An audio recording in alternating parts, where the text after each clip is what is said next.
This segment is sponsored by Advanced Medical GI. Cancer screenings have always been important, but in recent years, studies show colon cancer is being diagnosed in younger Americans. Joining us now to explain why colon cancer screening matters more than ever is Dr. Richard Blosser from Advanced Medical GI. Welcome back. Always great to see you. Privilege. Thank you so much for having me. Of course. Dr. Blosser, can you share the importance of those early colonoscopy screenings? Absolutely. So beginning in 2001, CMS, the Center for Medicaid and Medicare Services, authorized screening for all patients 50 years and older because of an epidemic of colon cancer. And the purpose of that screening was to reduce the mortality from colon cancer, not reduce the incidence of colon cancer, and we've done that. We also found out over the 25-year period that colon cancer was becoming more prevalent in younger patients. And we've actually lowered the age from 50 to 45 because we know that picking up 45-year-olds with colon cancer has now become a big deal. Part of that has to do with diet, the obesity crisis in the United States, and processed foods.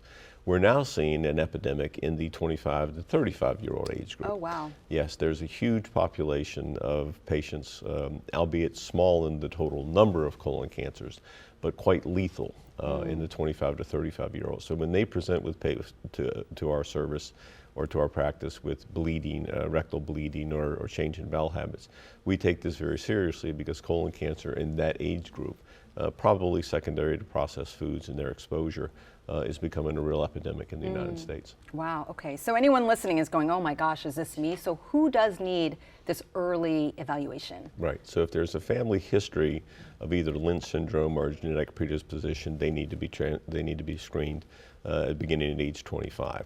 Those patients with symptoms such as rectal bleeding, change in bowel habits, change in stool caliber, they need to be picked up early as well, maybe even as early as 25. And then there's some genetic predispositions which we already know about where they would be sent to us by either the geneticist or the pediatrician to look for colon cancer.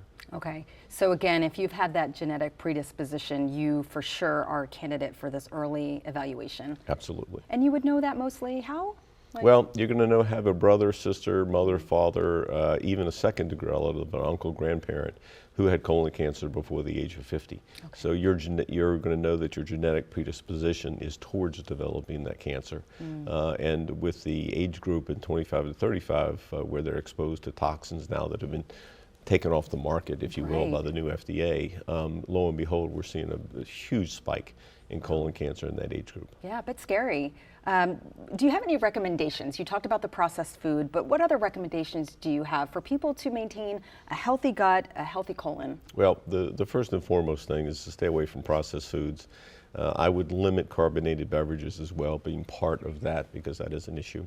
The recent recommendations about flipping the food chain on its head, if you will, and going from a pyramid that's pointing up to a pyramid that's pointing down is a good recommendation. And then following the only diet that has been shown to be effective in maintaining and promoting life, which is the Mediterranean diet, which is healthy grilled fruits and vegetables and fish and lean meat, is the way to go, because that's something that we were supposed to eat. The processed foods, which are getting a lot of attention, and rightfully so, need to get out of your diet. Yeah, Dr. Blosser, you've been talking about that for years, the Mediterranean diet. That's the way to go. That's the only one by definition regarding science that has been shown to promote life. All right, so we heard it from an expert here. Let's eat better, eat cleaner, and get those early evaluations. Thank you so much. It's a privilege. Thank you. Yes, sure. If you'd like to get more information or make an appointment with Advanced Medical GI, you can go to amgimed.com.